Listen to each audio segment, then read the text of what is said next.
तबलीग और फतवा के सिलसिले में मैं मुख्तसरन यही कहूँगा कि क्या दारुल उलूम देवबंद हमारे लिए नमूना नहीं?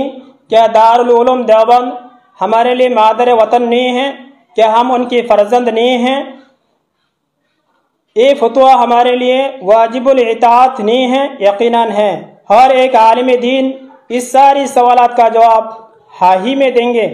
क्या दारुल उलूम देवबंद से गलत फतवा शाये किया गया है? यकीनन नहीं, बल्कि बरहक और सच है।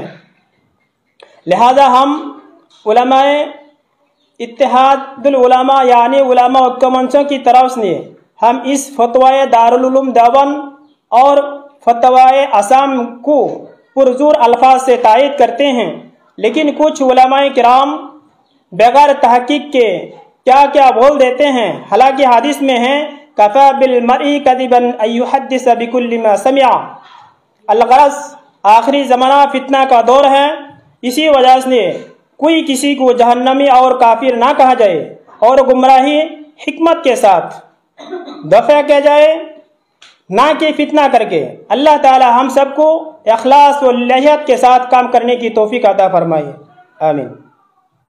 विभिन्न ठायर পৰা विभिन्न जिलार পৰা उलामाए केराम मुफ्तियाने केराम সকল আহি উপস্থিত হৈ দাৰুল উলুম দেওবন্দৰ ফতোৱাৰ ওপৰত তেওঁলোকে চালি জাৰি চাই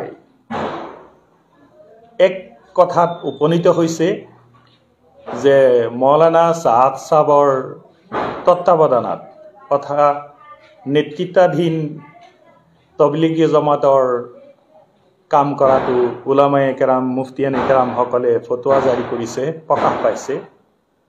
সেই ফতোৱাটো আজি আমি উলামা ঐক্য মঞ্চ অসমৰ তৰফৰ পৰা 100% 100% ফতোৱাটো আমি সমৰ্থন জনাইছোঁ।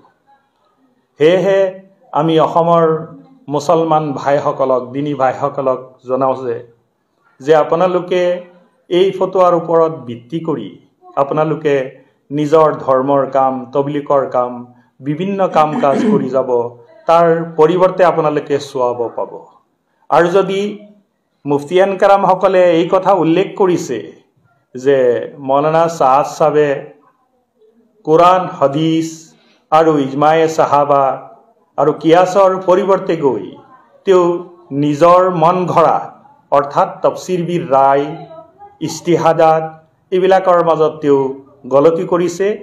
সেয়েহে উলামায়ে আৰু মুফতিয়ানি কেৰাম সকলে তেওঁক সহি ৰাস্তাৰ পৰা আঁতৰি গৈছে, অৰ্থাৎ গুমৰাহীৰ ফালে তেওঁ আগবাঢ়ি গৈছে, তেওঁক সতৰ্কবাণী জনাইছে। আৰু তেওঁৰ পৰা আঁতৰি থাকি তেওঁৰ নেতৃত্বাধীনৰ পৰা আঁতৰি থাকি আজি আমাৰ সমাজৰ কাম তবলিগৰ কামবোৰ কৰি যাবলৈ গোটেই অসমবাসী উলামাসকলক মুছলমান ভাইসকলক কাম কৰিবলৈ আহ্বান জনাইছে। আমিও আজি উলামা ঐক্য মঞ্চৰ তৰফৰ পৰা গোটেই অসমৰ মুছলমান ৰাইজসকলক আহ্বান জনাওঁ, অনুৰোধ জনাইছোঁ যে আপোনালোকে এই ফতোৱাৰ ওপৰত ভিত্তি কৰি আপোনালোকে অসমৰ মাজত তবলিগ কাম কৰি যাব বুলি মই আশা ৰাখিলোঁ। আৰু এটা কথা স্পষ্ট কৰিব বিচাৰিছোঁ যে গোটেই অসমৰ উলামাসকল প্ৰায় 1-1.5 লাখ উলামা হ'ব, মুফতিয়ান কেৰাম হ'ব। ইয়াত সম্ভৱেই নহয় যে এক ঠাইত একত্ৰিত হৈ গোটেই উলামাসকলে আজি এই ফতোৱাৰ মাজত স্বাক্ষৰ কৰিব।